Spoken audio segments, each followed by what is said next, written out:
La posición del asambleísta de la Cruz es había que destruir a todos porque es una forma de acaparamiento y privatización. No, hay una diferencia entre, obviamente, la gestión que es del Estado en sus diferentes niveles y la producción o la utilización dentro de lo que es la producción como tal. Se olvidaban estos asambleístas y parece que también se ha considerado el tema de la creación de empleo a través de estas obras, de estas empresas. Y la generación que es miles y miles de familias detrás de esto. A ver, solo 693 empresas se dedican a esta actividad de envasadoras, entre pequeñas, medianas y unas cuantas grandes empresas.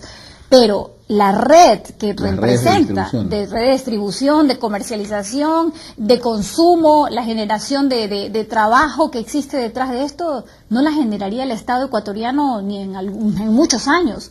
Entonces, no se trata de decir que como se pretendía dentro de la discusión era, aquí hay 4 o 2 empresas que hacen y comercializan el agua. No, se trata de todos los puestos de trabajo y empleo. Eso es lo que defiende Susana González como Mayra Guerrero en la comisión y son los puntos críticos que de haberlo aprobado como lo quería el asambleísta, los asambleístas, tanto algunos de Alianza País, en este caso de la Cruz, o Yantalema, de Pachacute, o el propio Ramiro Terán, de MPD, o aquellos que no apoyaron la producción, como en el caso de Gilmar Gutiérrez y Richard Guillén. Eso le iba a preguntar, porque conozco que el voto de algunos asambleístas, incluso identificados con la oposición, como Yantalema, Ramiro Terán, Richard Guillén, Gilmar Gutiérrez, fue un voto en contra de esto. Bueno, en el asambleísta Yantalema no me sorprende, claro, tampoco en Ramiro Terán, porque ellos son Pachacute y MPD y su posición es exageradamente sesgada a una figura de país muy sectaria. Obviamente hacia un sector, mientras que la ley debe ser dirigido para todos los ecuatorianos. La ley no puede ser como todas las leyes tienen que ser a todos los ecuatorianos. Exactamente, y en eso obviamente no me sorprende.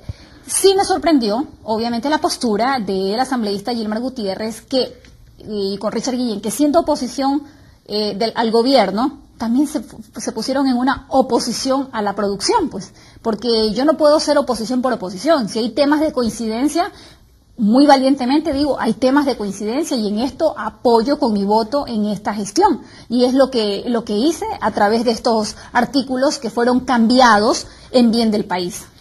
Existe otro tema, el tema del uso del agua para generación energética. En este sentido, ¿hubo alguna regulación, hubo alguna restricción? ¿Cómo quedó el tema? Sí, hubo modificaciones, obviamente dentro de este tema que también era crítico, dentro de los nudos, estos benditos nudos críticos, se reformó permitiendo el acceso a la inversión a la empresa privada. ¿Qué es lo que son cada uno de estos puntos? Permitir que la empresa privada invierta en el país y genere trabajo y genere energía. En ese sentido se logró modificar que si haya inversión externa o interna que apueste al sector energético. Había un tema neurálgico, ¿cuál era? El de 2 temas neurálgicos. El uno, el uso del agua en labores de acuicultura y piscicultura, y el otro en el aprovechamiento del agua en minería, que es uno de los puntos emblemáticos de la lucha del sector indígena. En el asunto de la acuicultura, se dejó la libertad, ya no se va a poner la tasa de cobro para el uso de piscinas camaroneras, etcétera. Este era un punto controversial, sobre todo por lo que representaba para el país. El país, en una crisis mundial que existe, obviamente es un país que compite con un mercado externo que no tenía y no tiene ningún país en el mundo un costo al uso del agua del mar. Y paradójicamente en este proyecto existía esa tasa y ponía en riesgo al sector camaronero y ponía en riesgo al sector exportador también que se dedica a la actividad y que genera fuera de 250.000 plazas de trabajo que no las genera el gobierno ni el Estado, los 600 millones en divisa que ingresan al país producto de esta actividad y las miles de familias que se dedican, claro, y que obviamente la mano de obra directa y la indirecta. Y la sustentan, por supuesto. La directa es 250.000, imagínese. Claro. Y obviamente la indirecta duplica. Y la indirecta duplica sacando un promedio, una media de 2 o 3 miembros de familia, poniéndoles como mínimo.